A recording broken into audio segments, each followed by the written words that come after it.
everybody. Welcome to our third episode of the Wizard Factory. Today we have a really interesting talk that we're going to do part one of, and it's called From Mordor to the Shire, Growing Towards an Abundant Earth. So in this one, we want to get into the subject of permaculture, talk about the difference between agricultural society and a horticultural society and some of the underlying foundational mindsets behind that, and how agricultural societies can lead to systems of control and domination that we see played out in our modern society. So before we get into it, Logan, would you like to, anything you want to mention there, or like our next guest, Tara, our guest will be coming on for part two of this. So we're going to go ahead and just lay a little bit of an introduction in part one. And then next week's episode, we'll be doing part two and really getting in depth and tying everything together. Anything you want to get on there real quick, Logan, before we delve into this? No, I'm good to go, man. Okay. All right, so from Mordor to the Shire, we were talking about this, and I think we found it to be a very good metaphor to kind of look at the archetypes behind the mindset between an agricultural domination and control-based society versus a society that is living much more in tune with nature, and, with a much a mindset that would be more in line with cosmic law. That would be a good way to put it. So when we can look at Mordor, as all of you, I'm sure, are familiar, we can see that, it's a land of just desolation and death and stagnation. And the reason it's become this way is because, there's this this evil ruler Sauron who seeks to try to control and dominate all the beings around him and extend his power out, and we can get into that mindset a little bit here in a second. That general mindset of domination that we spoke about before. But then we can look at the land of like the Shire and the hobbits, and we see that, everything's there. It's green, it's living, it's lush, and they live in peace with each other. You don't see them out trying to dominate each other or others. They just kind of want to be quiet and left alone and live their lives the way they want to. And I really think, that's obviously a very interesting mindset dynamic that we can see play out, obviously, in our world as well, in modern society, that there are groups of people that believe in that system of control and domination, and how that mindset really leads to a totally unnatural way of thinking, of feeling, and of being. And it leads to stagnation and death and chaos. But then where there's also, the groups of people who do have the proper mindset that's in alignment with cosmic law, that are seeking to live in peace and harmony and to create a place of beauty where people can coexist together, in a peaceful way of being.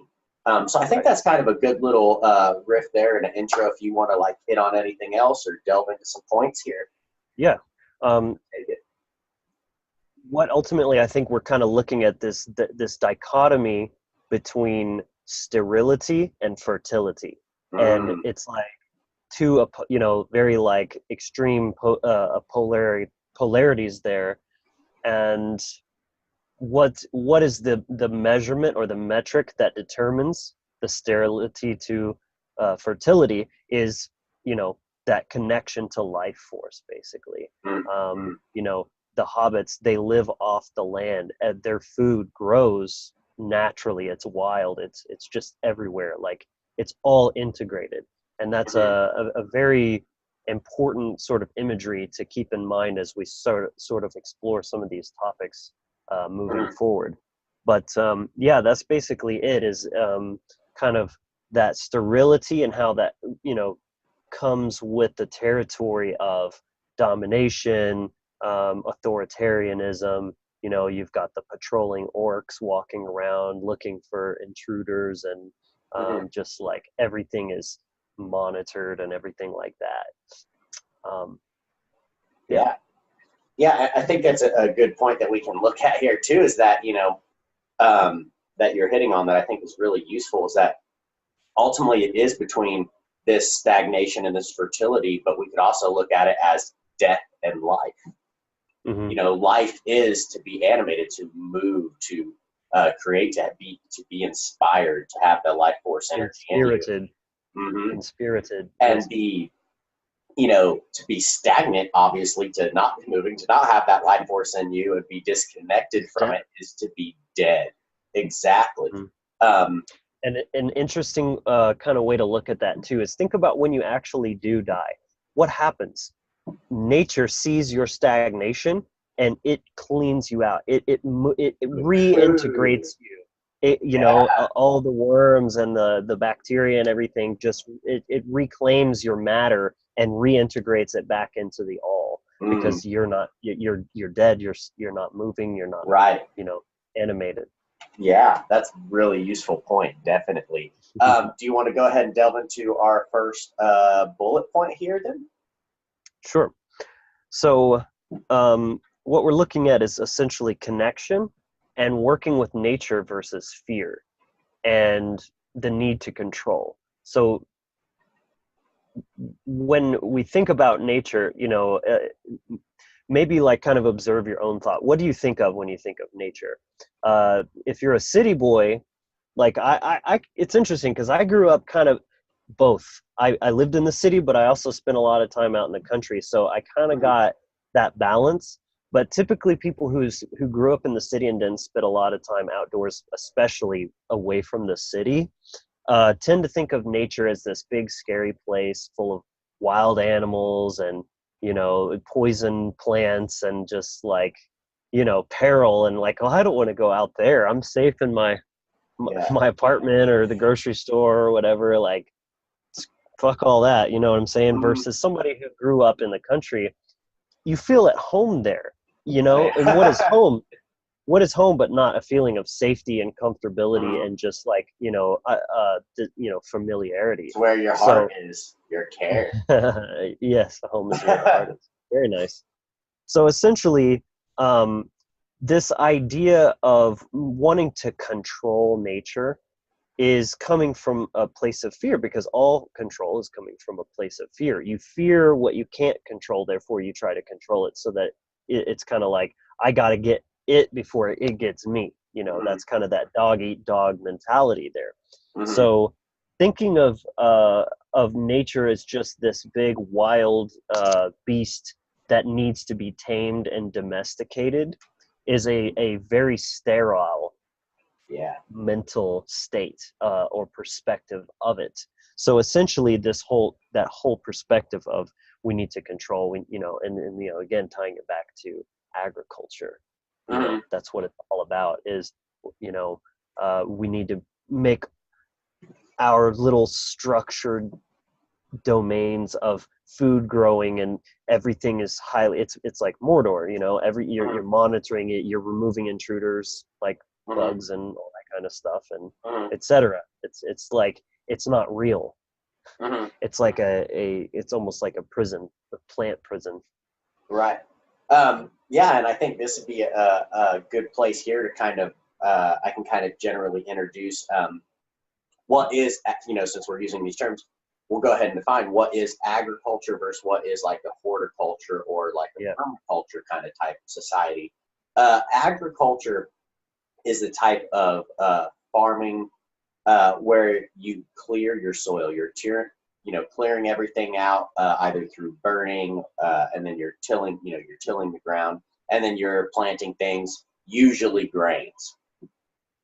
Now, what happens with this is that you can grow very large amounts of food in a smaller space, but it's food that can store for a long time.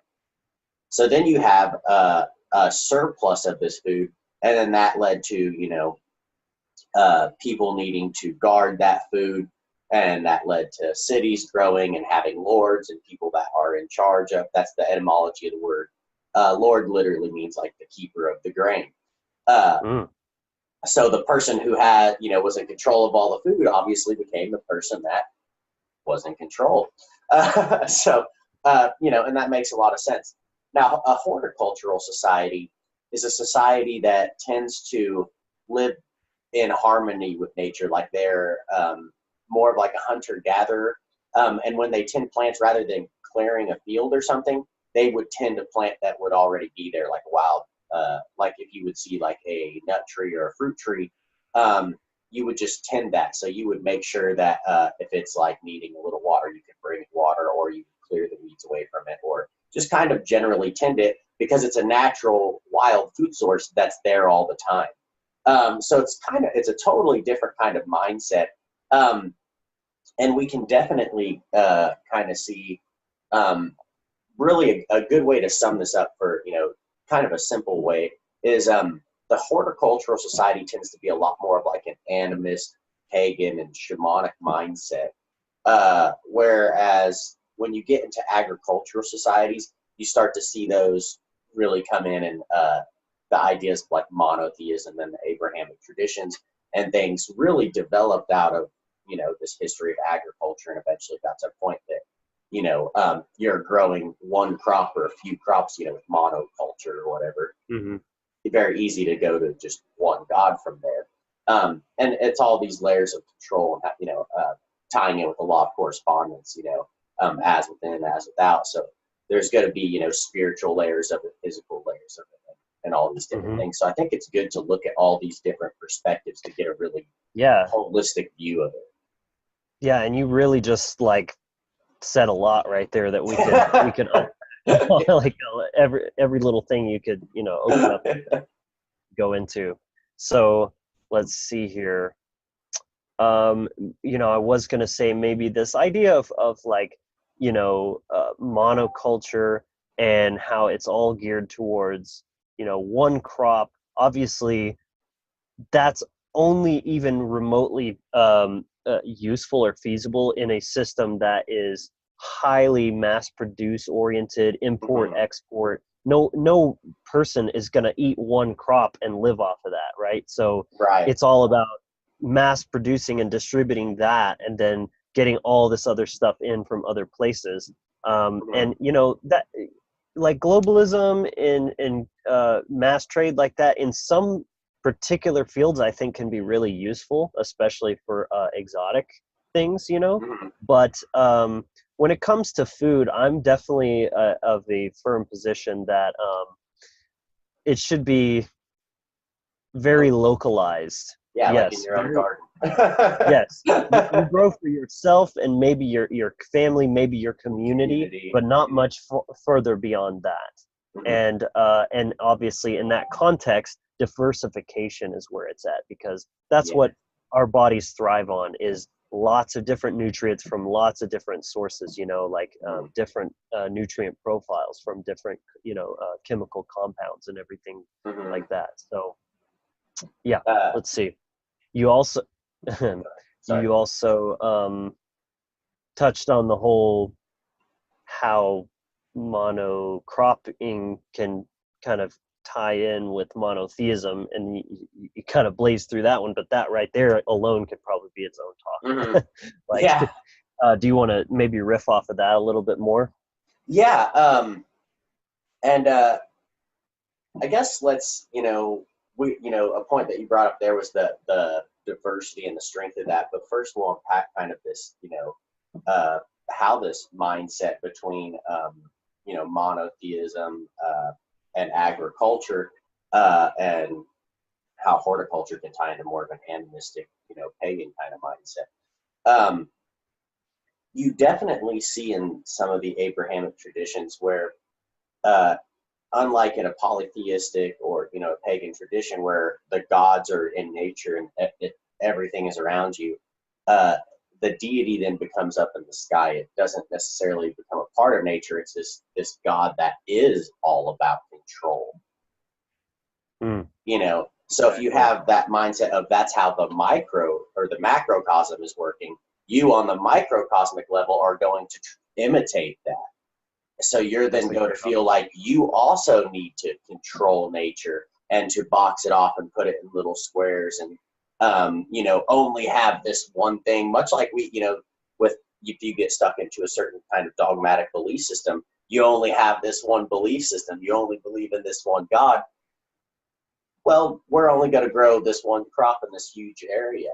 And when you do that, it makes you a lot easier to control because you're eliminating the diversity, you're eliminating the options and the health of the natural ecosystem. And I think we can see this play out both internally and externally. And if we don't have a diversification of thoughts and different emotions and a full range of experience in life, we get very dogmatic. We don't really learn. We become stagnant.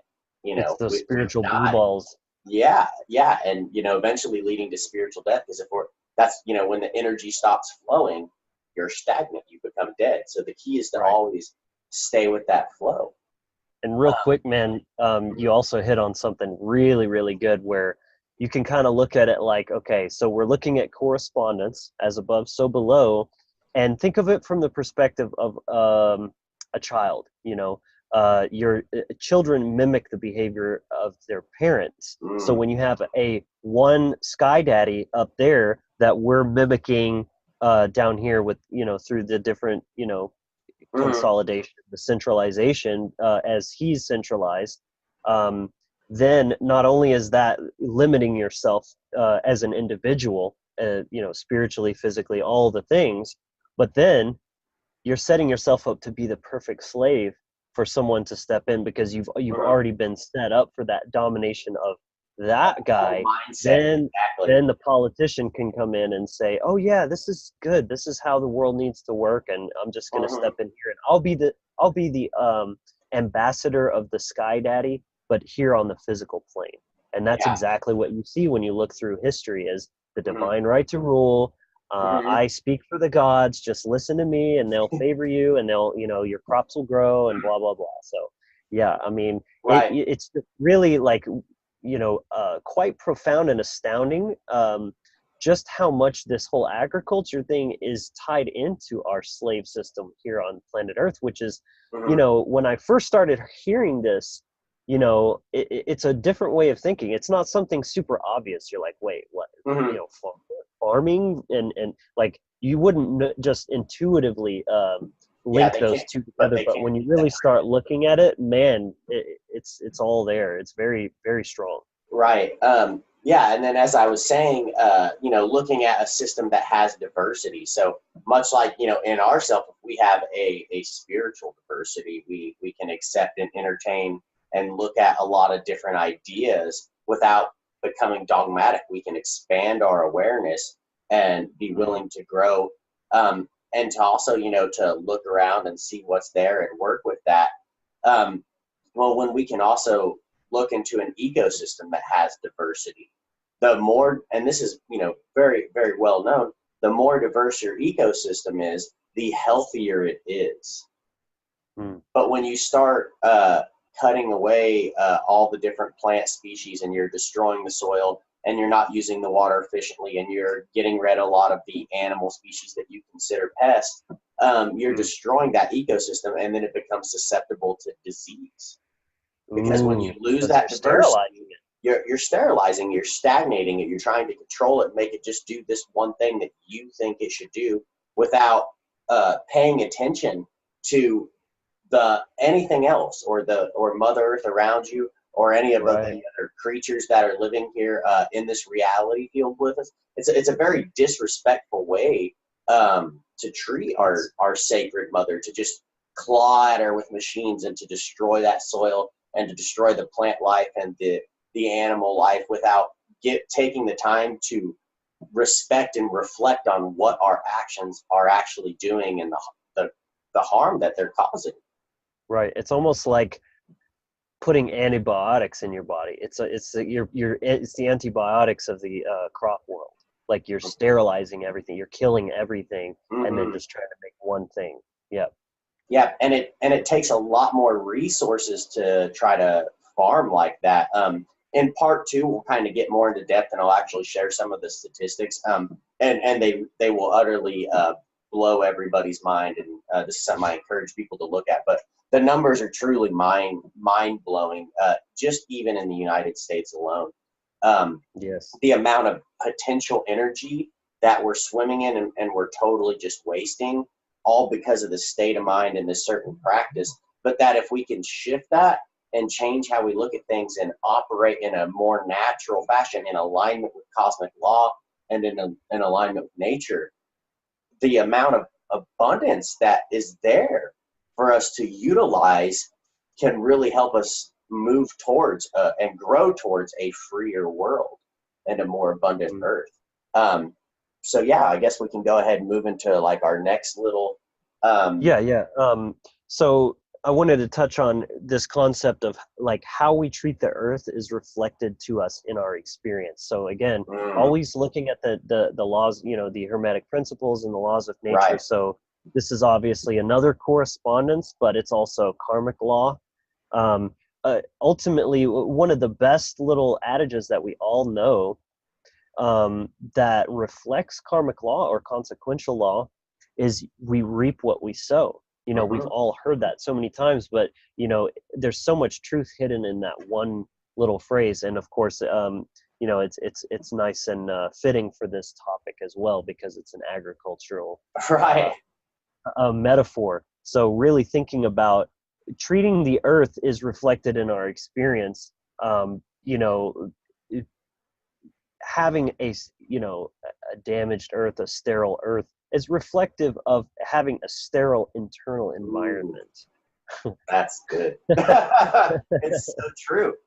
It's a state of being disconnected, not only from nature, but from ourselves. Because we're not separate from nature. The nature is in here just as much. So when you're disconnected from the nature within, you're going to try to project that into the outer world. I mean, it's just like the classic Jordan Peterson stuff about how if you've got a messy room, you've got a messy mind. Like you've got to clean it up. You got to do that shadow work, and then when you're living in internal abundance, harmony and synergy with nature internally, you'll want that for yourself as a lifestyle, as a way of life, to surround yourself with growth and expansion and life force energy and new nutrients, all that stuff. Yeah, I think, and we can look at, delve into this mother archetype more of how, our actions that we take here on this earth obviously co-create, we all co-create the reality we experience, so if we're, Mother Earth she is our sacred space. Not only she's the planet we're living on, but she's the sacred space that is allowing our actions to be reflected back to us so we can have this spiritual experience. She's the facilitator of that. She's the mother that is having us in her womb, and we're just destroying her and ripping, tearing her apart and not respecting her the way we should. I we're think like that's the very bad tenants. Yeah. So I think that's kind of an interesting kind of archetype and field to look at and to delve at. For sure. Because I mean, the reason the earth is so, always been revered as a maternal energy and a maternal archetype is because she cares for us. She gives us everything we need. She nurtures us. We drink from the teat of Mother Earth to get everything we need to, facilitate our spiritual experience here on planet Earth and do what we need to do so we can get up out of here, right? So the fact that it's like we're, like slapping our mama, basically. Like she gives us everything, and we're just gonna smack her in the face and show that disrespect. I mean, it's absolutely appalling what we're doing. It is, and I think people are not looking at it from that metaphysical perspective, from that symbolic perspective. It's just, oh well, I don't know, what is Captain Planet going to come in and kick our asses for throwing plastic around and everything like that, Yeah. Well, and I think we can see too that, like that's what like a mother, a human mother, or any animal mother, that's what mothers do, is they hold that sacred space for that young child to grow and to Mm, experience, and they make sure they're safe. And that's really a reflection of that sacred feminine energy that Mother Earth has as well. right. Um, And let's not forget, what color is the plants? What color is the earth? It's green. That green, is the color of the heart chakra. That is the care, the the heart-based, creativity. the creativity, right? That's why things grow here. And when we overly left brain the world, we're killing that feminine energy of growth, Mm, of life giving, and there is no life. yeah, It's a desolate wasteland. becomes Mordor. Yeah, and that's how you get dust bowls and Mhm, famines and all that kind of mhm. stuff. Yeah, exactly. Um, Yeah, so I think the next little thing we can kind of hit on here is something that obviously we talk about a lot and is a big theme for us, which is the law of Gaybo that we've seen expressed through the Gaybo room, which is, Brian, obviously yeah. looks like these two sticks crossed together. So just a simple X, but you can look at it like two sticks, and it's representing an equal exchange of energy. So understanding that for every cause there is an effect. Um, And and every this effect, there's a cause. Yes, exactly. So in nature, there is always a give and take and in and out of flow of energy.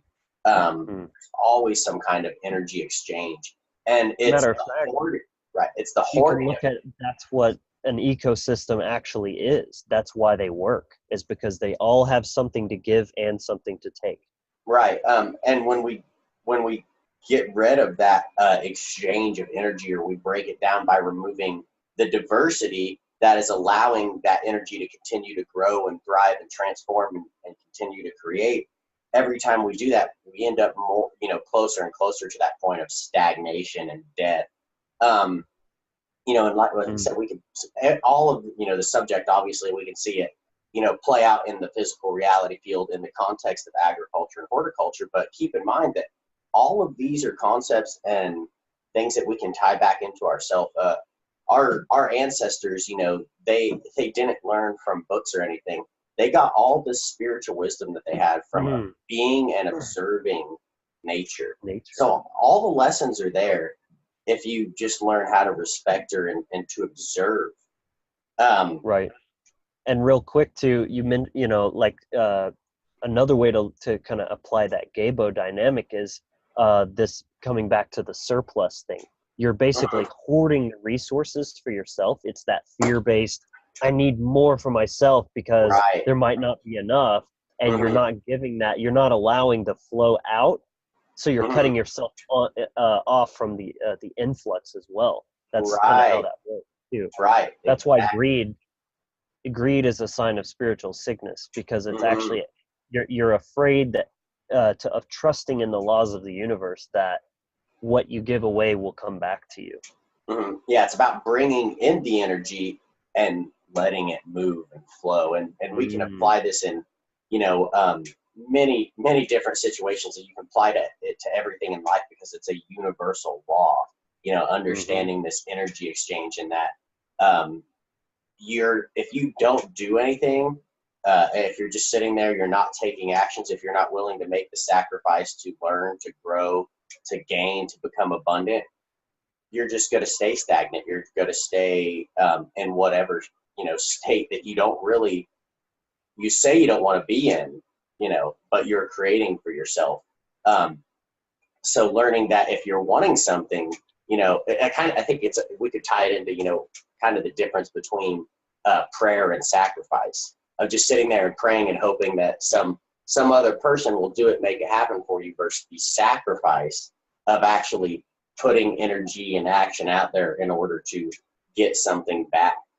um, I think that's an interesting thing to observe there. um, Mm. And I think another little good point we can look at here is in the Lord of the Rings movies.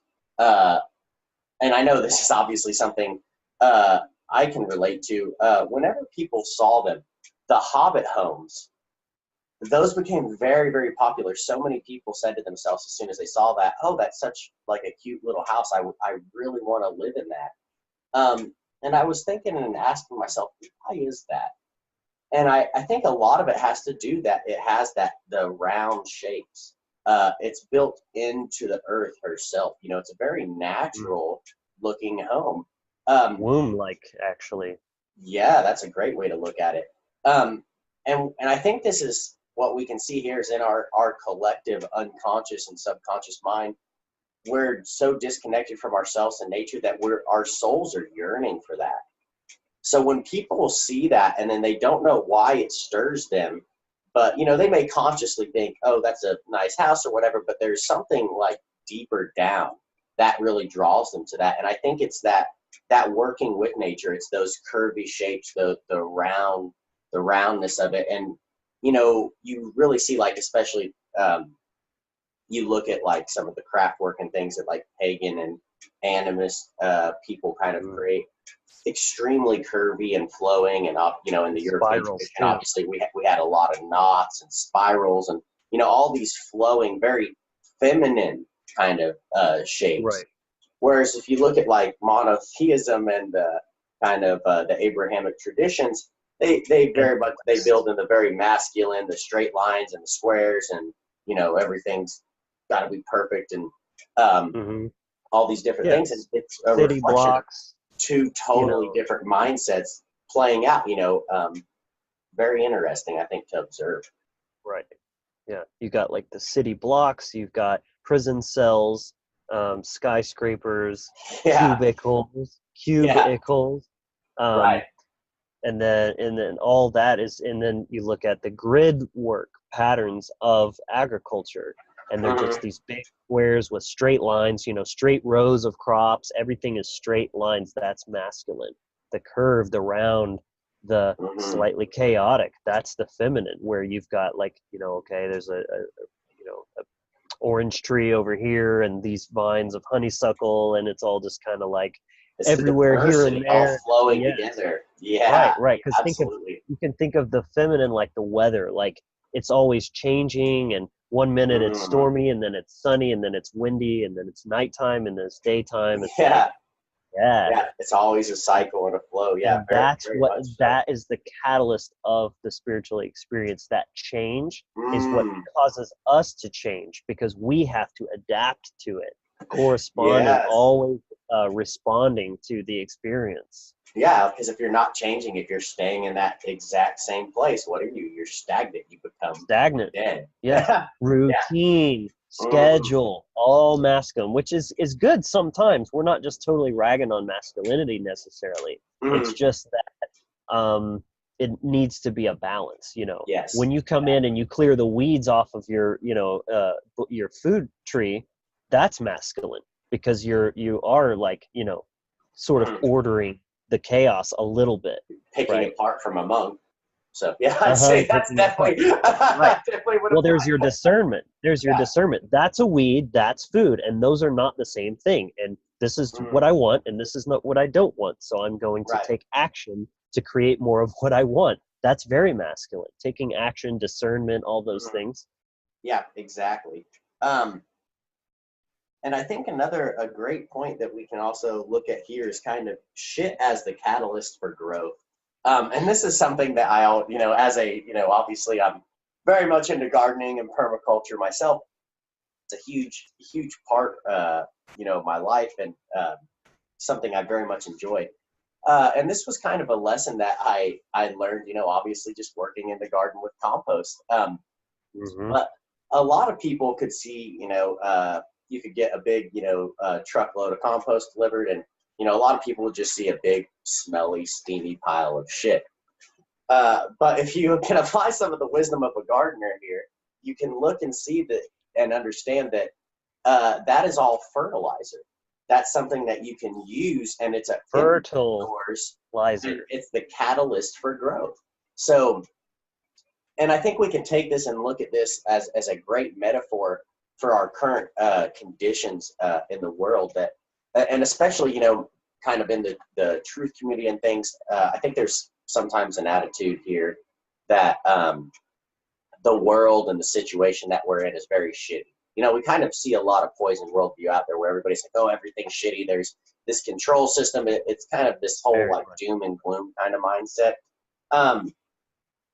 And, you know, I think there's something interesting we can look at here, and that it's when, yeah, there may be a shitty situation in the world, but if shit's the catalyst for growth, what we can see here is that it's this apophatic experience. It's looking around and seeing that things are so wrong that gives you that such a strong drive to want to change them. It's the apophatic experience. It's the challenge. It's the struggle that is really allowing us to learn, to dive into the depths of ourselves. Because if the shadow in our collective consciousness wasn't played out in the reality field and revealed so we can experience it, it would just stay, you know, it'd stay hidden. And at some point, just ferment and then continue to express itself in a more and more unhealthy way. But as we're experiencing it, as it's coming to the surface in the collective here, it's giving us a chance to look into our own shadow, to observe it, and to start to change that shit, that compost, into the nutrients we need to grow to the next level of awareness. Yeah, right. You dig your roots into it, which the roots is what takes nutrients, right? And it's also very masculine as well, grounding, you know, getting a firm foundation into the earth, which is, you know, almost a sexual act. It's digging the roots into the mother earth like that. Yeah.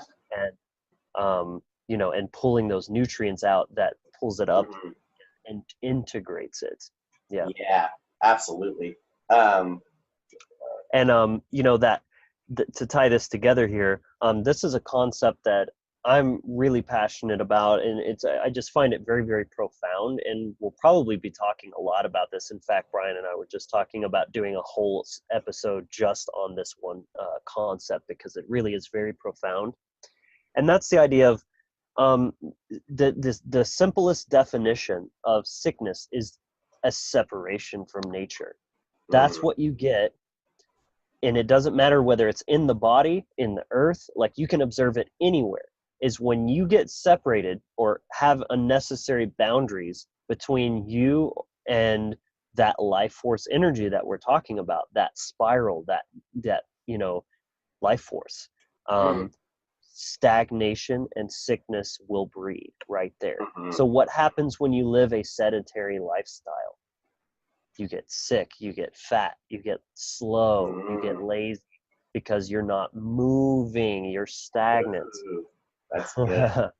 That's good. And when a river collects and it's not allowed to have an outlet, and it just pools and it sits and it festers, it smells bad, and you get mosquitoes and just nasty, slimy, you know, and disease breeds in there and everything. Like, you can observe this anywhere in nature, because this, you know, it's a natural law, literally. Emotion too, because, you know, water and emotion, you know, obviously go hand. Oh yes. What happens with our emotions when they're not flowing properly and they get all stagnant and nasty, and that's good. That's good stuff. And then and often from a metaphysical perspective, almost all physical ailments, I think, are caused by emotional, absolutely, you know, unresolved emotion, stuff that's not being allowed to be released because we hang on to it. So the difference between anger and hatred is flow, right? If you hang on to your anger, it becomes hatred, right? If you hang on to your sadness, it becomes depression. That's the body swallows the sun.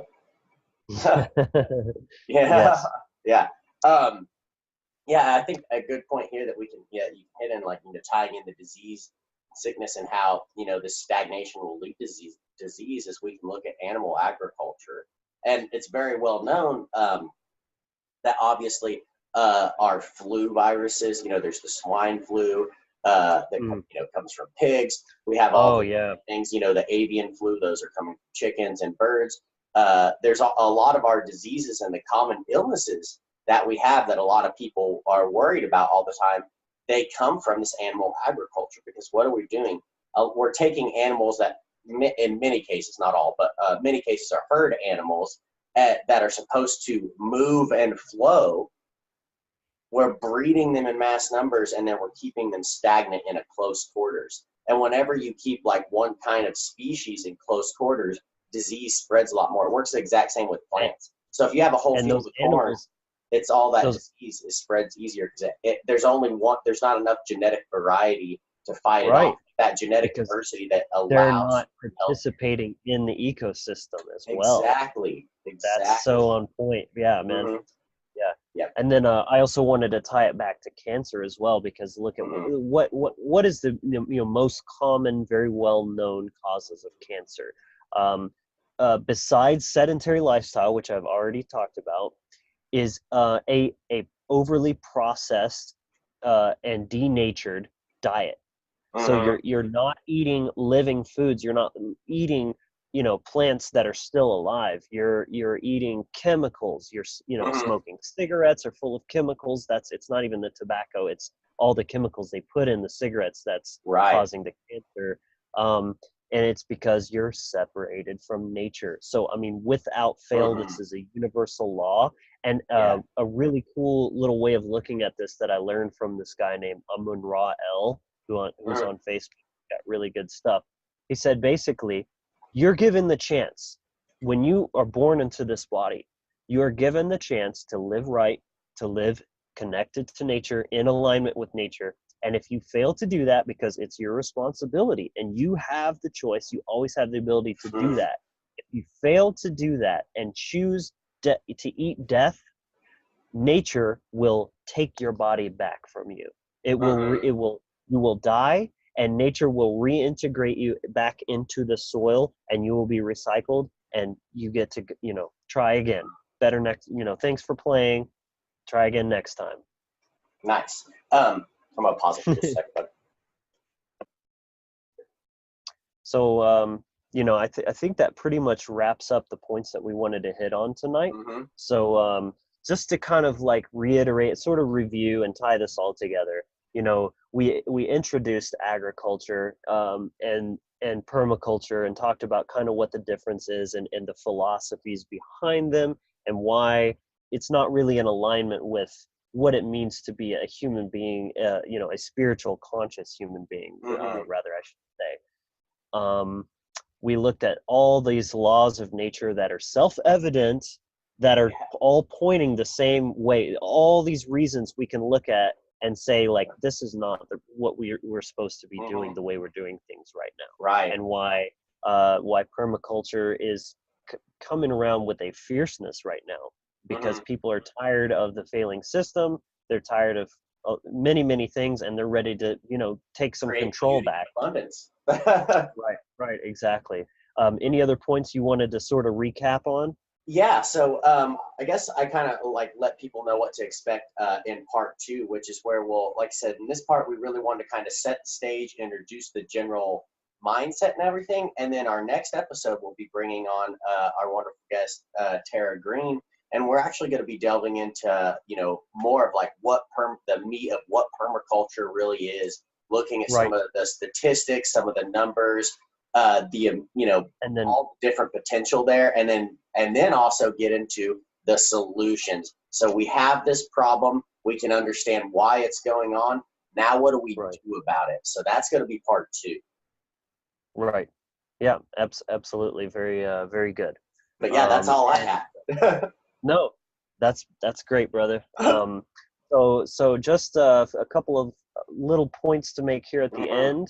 We wanted to reiterate that we are taking scheduling for consultations now for astrology readings, rune readings, and adaptive personal coaching consultation as well.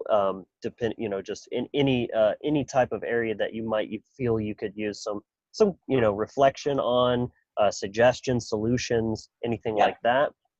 And then I'm also very excited to announce we're kind of switching up our game here a little bit. Okay, so fans of the Wizard Factory page, people who have liked the page and everything, we're going to be basically dedicating that page to bringing in newer people, getting them more interested in what we're about. We'll be sharing more surface level stuff there, memes and quotes, little teaser clips of our podcast, and other sort of entry level type of material, right? Just to keep building the community and all this kind of thing. So with that said, we have created a new closed group on Facebook, and that is called the Wizard Factory Inner Sanctum. And that's really where we're going to be having our meat, the meat of our content. We're going to be posting all of our full length podcast there from now on, as well as other promotional discounts. We want to encourage like a healthy, lively discourse between members. We want people to really like we're remember, one of our fundamental tenets is remembering the tribe. We're really trying to bring people together and connect them and build that network, because it just ain't going to work any other way. We have to have that network going. Yeah. So we don't want to do it alone. That's I think that can really, a great way to tie into just the general theme of this talk was looking at being, that idea of just having this one thing and how that leads to stagnation and disease and death. But when we have the diversity, when we have our tribe of many different minds coming together, that's we have a spiritual ecosystem. There we You go. want to look at it that way. Yeah, that's great. Yeah. Awesome. So if anyone's interested in being part of that closed group, all you have to do is send an email to contact@thewizardfactory.com. Contact@thewizardfactory.com. Send us just an email. Just put your name in there. It doesn't matter. Just send us an email, and we will respond to that with an invitation to that closed group, and that's all you have to do. And we're also going to be rolling out some really fun free content goodies coming up really soon as well. So, toolbox, yeah. So, send us that email. We'll get you in the group, and then you'll be setting yourself up for some more good stuff very soon. Okay. So that's going to conclude our episode this evening for part 1 of From Mordor to Shire. And we'll be getting that second part up very soon this week, which I guess I can go ahead and mention this as well. You might have noticed we're not doing this video live. We're also changing that format up as well. And the main reason for that, I just want to be honest with people, is just because my lifestyle as a trucker, it's just extremely difficult to have a consistent schedule any given day of the week. Sometimes I'm delivering at 2 a.m. or, whatever. It's always a bit of chaos. So we're just going to be recording these on our own time and uploading them, but we will be consistent with the uploads. So the time Friday nights at 9 p.m. Central, you can still expect a brand new episode. We'll be uploading it to Facebook and YouTube at that time, or, depending on upload speeds and that kind of thing. But generally around there, we will be having a new episode out every Friday night. So you can still look forward to that consistency. And we have literally pages of episodes that we're planning to do. So got a lot. No shortage of good material. Very exciting, very diverse topics as well. Lots of great amazing people to come on. Guests that we've got lined up. Mind-blowingly good guests. Some of them are. It's gonna be great. Yes. So very excited about the future, and so we're so pleased to have you along for the ride so far, and it's only going to get better. So stick around, and we want to wish you watch the magic. So yeah, we want to thank you from the bottom of our hearts for tuning in and watching. And we will see y'all again next week for part 2. Have a good night.